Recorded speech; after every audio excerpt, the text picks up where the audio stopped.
Hello, everyone, and welcome to Callsign Charlie Models for part 6 of the Revell 148 scale B-1B. And today we are getting right into it with removing the putty, the perfect putty, using a wet Q-tip right there, cleaning up real nice and easy.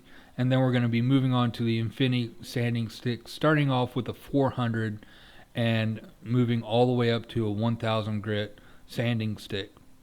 I did cut out a lot of the sanding after the 400 because it's just a repeat of the same thing that you're seeing here. So I am doing a wet sand on here, just dipping the sanding sponge into the water and helping out with the dust. I also did notice that I was getting really close and being really risky with the windows right there, so I put some tape over them just to make sure that when I sand, the sanding stick is hitting the tape and not the clear parts right here.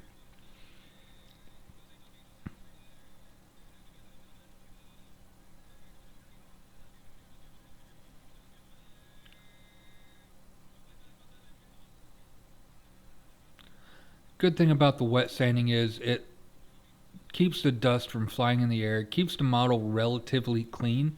You're still going to have water drops and stuff on your workbench, but the good thing about that is it's going to be limited to the area that you were working versus having dust and everything all throughout your workbench, and also prevents you from inhaling all that dust as well.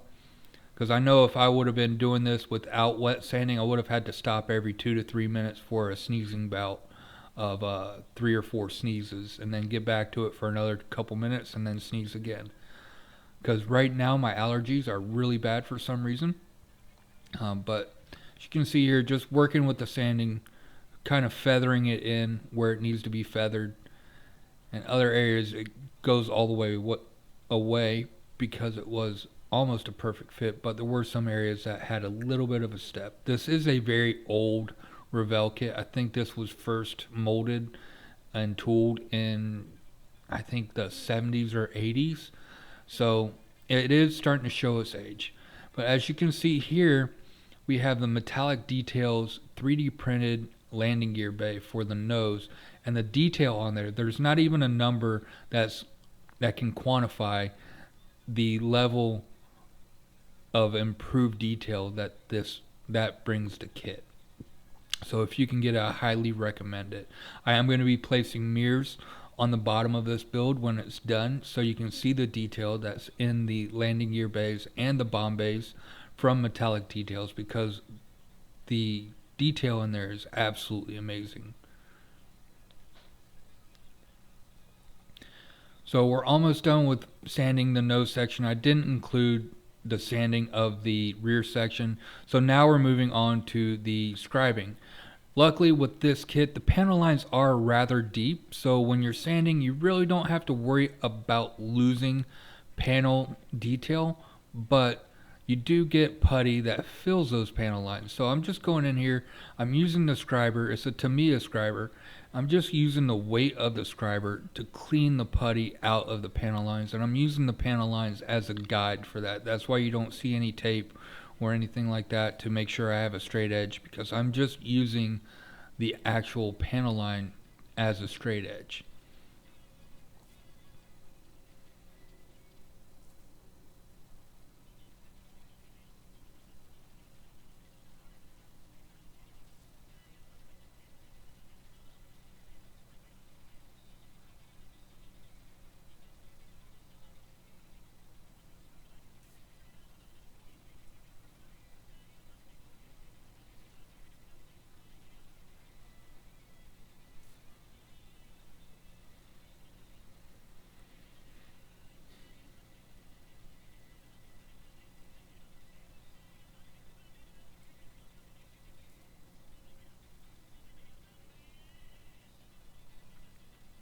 And after this is all done, after the fuselage is put together, and all the putty and everything is done on the main fuselage, we're going to be hitting this up with a primer just to make sure everything is good, and making sure that we don't have to do any more sanding or feathering or scribing or anything like that before we move on to getting the intakes and engine compartment done on this kit. So really looking forward to that because this is really starting to look very nice indeed. I'm getting more and more happy with it as we go along. Yes, it is going to take a little bit of work with the putty, especially as you'll see later on when we get the fuselage halves and everything together, or thirds together. You'll see there is going to be a good amount of putty required for this build, and a lot of sanding. Which honestly, sanding is probably my least favorite part of the hobby. I would say sanding and scribing are my two least favorite parts of the hobby. So let me know down in the comments, what is your least favorite part? What is your least favorite part, and what is your favorite part of the hobby? All right, so now we're moving on to getting the wings attached. Already prior to even starting the channel, when I first started this build, I cut out the flaps and slat set from Army Cast. So we do have those to go onto this kit as well. And we are now just getting the wings attached into the fuselage. As you remember last week, I tried the two-part epoxy for the attachment. It did not work as planned. As soon as I removed the clamps, the weight of the wings kind of broke it off. So we're going in here with the Zap CA glue, and we're getting everything glued in right here. Just putting on a nice amount of glue to the bottom connection points, and we're going to be doing the same on the top. And when the fuselage halves are together, they actually support each other rather well.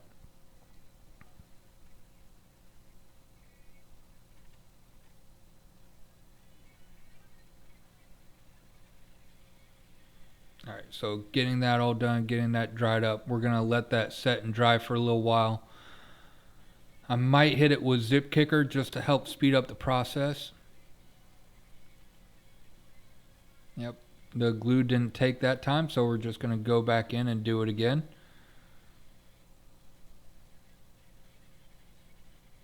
Guess it wasn't sitting on the connection point well enough, so give it another go.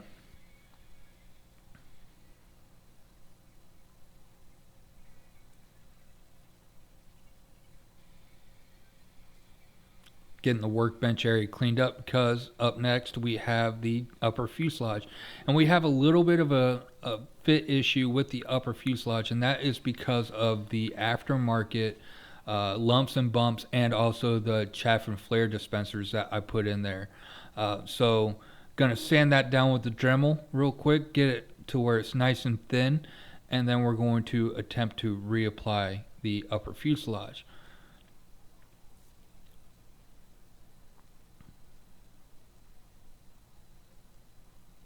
Again, making sure that you wear a respirator when you are working with this resin dust, because it will wreak havoc on your respiratory system. Might not be immediate, but it will be down the road. Alright, so we got the fuselage halves together. I used the tape method. I wasn't able to record it because this thing is so massive. A lot of it was off camera, or it was barely on camera, so I just cut it all out. So now what we're doing is we are getting ready to do some scratch building for that wing root area. I did do a test fit with the actual folds, the parts that come up. You won't be able to see much of this, so I'm not going to go super crazy on the detail on the interior of this, but I am going to put a little bit of detail on there just in case somebody does shine a flashlight back in there.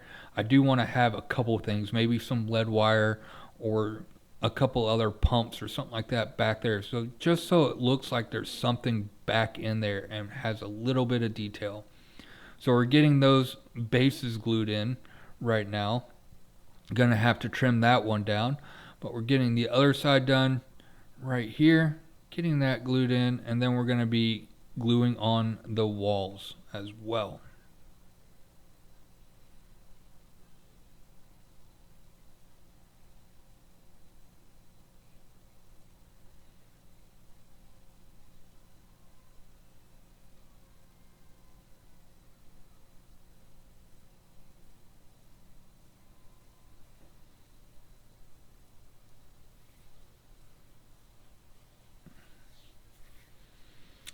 Luckily, this is barely going to be visible, so it does not have to be beautiful.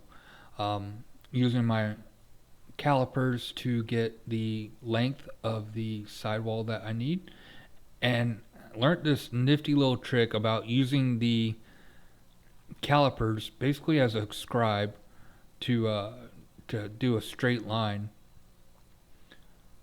in the measurement. So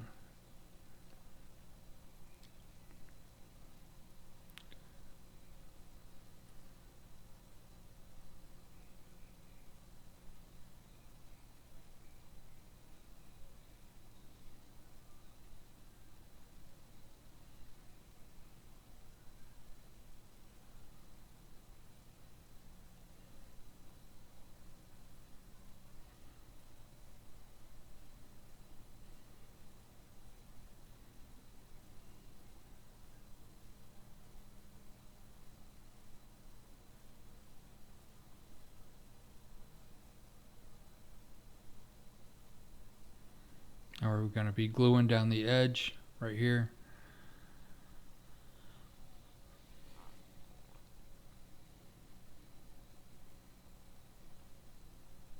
Use an applicator brush to get far back down into the deep area that the Tamiya brush wouldn't reach. We're going to just hold this into place and use the Tamiya quick setting glue to help right there. And then after we get it trimmed and everything, when we're starting to do all the sanding, that's when we're going to do all the cleanup on this area too, to make sure that it is nice and smooth connection for that area.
So doing some final trimming on the edge right here. Made sure I had a new blade for this as well to help make cutting a little bit easier. Then we're going to do this back wall as well. How much of this you're going to be able to see? Pretty much none of it. Unless, you definitely won't be able to see it unless you put a flashlight back in there, in that little slit that you can see when the part is raised for the wing glove. Then we're going to repeat for the other side.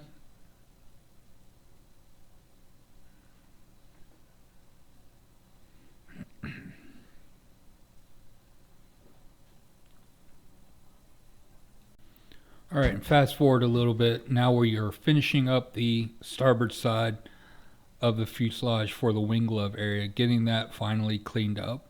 And up next we are going to be starting to attach the nose section of this to the fuselage. Again, I had to cut out a lot of it because I was not able to get it on the camera because this kit is so big.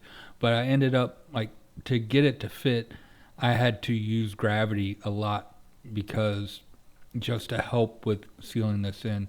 Now I am also using the tape to help hold it into place once I get it glued in, and actually I'm going to let it set pretty much all week before I touch it again.